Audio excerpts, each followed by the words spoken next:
نحمدہ ونصلی ونسلم علی رسولہ الکریم اما بعد فاعوذ باللہ من الشیطان الرجیم بسم اللہ الرحمن الرحیم۔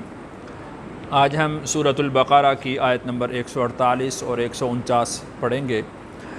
ان دونوں آیات کا خلاصہ یہ ہے کہ اللہ تعالیٰ نے مسجد حرام سے قبلہ کو بدل کر مسجد اقصیٰ کی طرف کیا، پھر مسجد اقصیٰ سے بدل کر مسجد حرام کو متعین کیا۔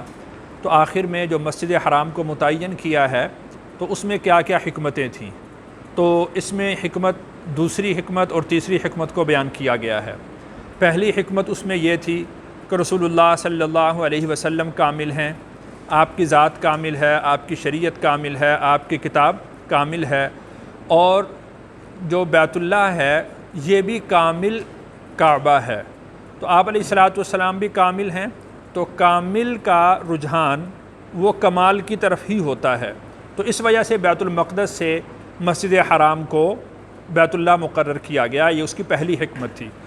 دوسری حکمت یہ تھی کہ ہر ایک قوم کا اللہ نے ایک شعار بنایا ہے کہ جس کی طرف وہ منہ کر کے نماز ادا کرتے ہیں، تو جس کی طرف منہ کر کے وہ نماز ادا کرتے ہیں وہ اس قوم کا شعار بن جاتا ہے، وہ اس قوم کی نشانی بن جاتی ہے۔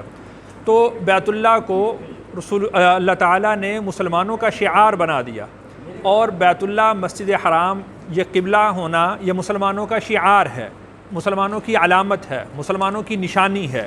تو اس کو اللہ تعالیٰ نے یہ دوسری حکمت بیان کی کہ اب تمہاری نشانی یہ بن گئی ہے کہ تم میں سے جب بھی کوئی شخص قبلہ کی طرف منہ کر کے نماز پڑھے گا تو ہر دیکھنے والا شخص یہ سمجھے گا کہ یہ مسلمان ہے، یہ رسول اللہ صلی اللہ علیہ وسلم کا امتی ہے۔ تو گویا کہ اس کو تمہارا شعار بنانا مقصود تھا۔ اور تیسری حکمت اس میں یہ بیان کی گئی کہ وَإِنَّهُ لَلْحَقُّ مِن رَبِّكَ، یہ بات سمجھ جائیں کہ یہ اللہ کی طرف سے ہے۔ اور حکمت جو ہے اس میں وہ یہ کہ تورات کے اندر یہ بات ذکر کی گئی تھی کہ جو نبی اکرم صلی اللہ علیہ وسلم ہوں گے وہ نبی القبلتین ہوں گے۔ تو دیکھیں کہ اگر آپ صلی اللہ علیہ وسلم بیت المقدس کی طرف ہی منہ کر کے نماز ادا کرتے رہتے تو پھر یہود اعتراض کرتے کہ تمہارا قبلہ تو اصل میں ہونا چاہیے تھا مسجد حرام، تورات میں یوں لکھا ہوا ہے، تو تم مسجد حرام کی طرف منہ کیوں نہیں کرتے؟ تو اللہ تعالیٰ نے فرمایا کہ مسجد اقصیٰ کی طرف بھی منہ کروایا گیا، اور مسجد اقصیٰ سے پھر ہٹا کر مسجد حرام کی طرف بھی منہ کروایا گیا، تاکہ وہ یہ بات جان لیں کہ جو ان کی کتابوں کے اندر رسول اللہ صلی اللہ علیہ وسلم کی علامت لکھی گئی تھی وہ علامت بھی مکمل ہو گئی۔ تو یہ ان آیات کا خلاصہ تھا۔ ترجمہ دیکھتے ہیں۔ واو کا مطلب اور لِكُلٍّ، ہر ایک کے لیے، وجہتن، رخ ہے، ہوا مولیہا، وہ اس کی طرف منہ کرتا ہے۔ فاستبقوا الخیرات، پس تم نیکیوں میں آگے بڑھو۔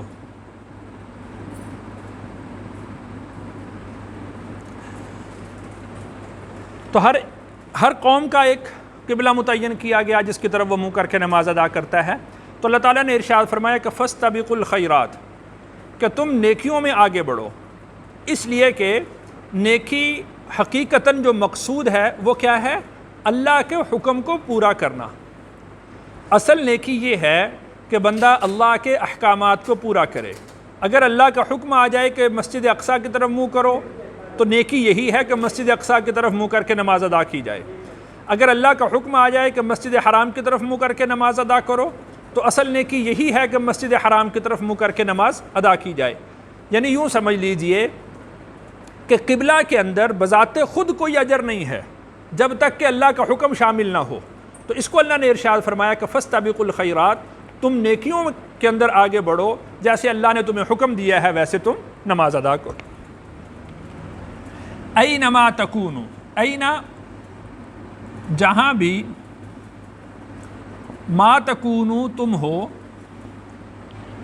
یأتی بکم لے آئے گا تمہیں، اللہ جمیعاً اکٹھے، یعنی پوری دنیا کے اندر تم پھیلے ہوئے ہو، پوری دنیا کے اندر پھیل جاؤ، جہاں جہاں پر تم نماز ادا کرو، تو اللہ تعالیٰ قیامت کے دن تم تمام کو اکٹھا کر لے گا، اور اللہ کے لیے یہ کچھ مشکل نہیں ہے۔ تو جس طرح تمہیں اکٹھا کرے گا، اس کے ساتھ ہی تمہارے اعمال کو بھی لے آئے گا، اور اعمال میں اس وقت جو زیر بحث عمل ہے وہ نماز کا ہے۔ تو جب تمہیں جمع کیا جائے گا، تمہارے اعمال کو جمع کیا جائے گا، تو تمہاری نمازیں بھی اسی طریقہ سے اللہ کے دربار میں حاضر ہو جائیں گی۔ ان اللہ علی کل شیء قدیر، بے شک اللہ ہر چیز پر قادر ہے۔ یعنی ایک ایک تمہارا عمل وہ اللہ کی نظر میں ہے، اور اللہ تعالیٰ اس کو دیکھ رہے ہیں۔ اللہ تمہارے اعمال کو، تمہاری نمازوں کو، تمہارے قبلوں کو، تمہاری نیتوں کو، ایک ایک چیز سے اللہ تعالیٰ باخبر ہیں۔ اللہ تعالیٰ قیامت کے دن اس کو تمہارے سامنے کر دیں گے۔ وَمِنْ حَيْثُ، اور جہاں سے خرجت تم نکلو، فَوَلِّ وَجْهَكَ، تو پھیر لو اپنے چہرے کو،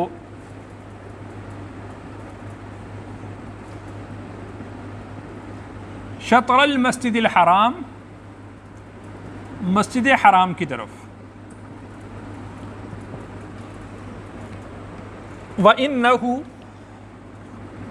اور بے شک وہ، لَلْحَقُّ، البتہ حق ہے، مِن رَبِّک، تیرے رب کی طرف سے، وَمَا اللَّهُ، اور نہیں ہے اللہ، بغافل، غافل، عما تعملون، جو کام تم کرتے ہو۔ یعنی اب یہ مقرر تمہیں حکم دیا جا رہا ہے، دوبارہ یہ بات کہی جا رہی ہے کہ تم جہاں سے بھی نکلو تو تم اپنا رخ قبلہ کی طرف کر لو۔ اب یہ حکم قیامت تک کے لیے ہے، اب یہ حکم منسوخ ہونے والا نہیں ہے۔ اب اگر یہ حکم نہ دیا جاتا تو جیسے میں نے پہلے عرض کیا ہے، تو یہود اعتراض کرتے کہ ہماری کتاب میں تو لکھا ہوا ہے کہ تمہارا جو آخری قبلہ ہوگا، حتمی قبلہ ہوگا، وہ تو مسجد حرام ہوگا۔ اگر یہ حکم نہ دیا جاتا تو یہود اس طرح اعتراض کرتے، اور جب مسجد حرام کی طرف منہ کر کے نماز ادا کر رہے تھے تب وہ اعتراض کر رہے تھے۔ تو اس سے یہ بات سمجھ آتی ہے کہ جو اللہ نے ارشاد فرمایا کہ وَمَا اللَّهُ بِغَافِلٍ عَمَّا تَعْمَلُونَ، کہ تم ان کے اعتراضات کی طرف دھیان نہ دو۔ اللہ تعالیٰ تمہارے کاموں سے بھی بخوبی واقف ہیں، اور ان کے کاموں سے بھی بخوبی واقف ہیں، اور تمہارے اعتقاد کے لیے، تمہارے یقین کے لیے، تمہارے دلی سکون کے لیے، تمہاری قلبی تسکین کے لیے، دلی تسلی کے لیے اللہ نے ارشاد فرمایا کہ وَإِنَّهُ لَلْحَقُّ مِن رَبِّكَ، کہ یہ تمہارے رب کی طرف سے کیا ہے؟ حق ہے۔ جو بات اللہ نے بیان کر دی ہے وہی بات درست ہے۔ اللہ تعالیٰ سے دعا ہے اللہ تعالیٰ مجھے اور آپ کو قرآن کا فہم نصیب فرمائے۔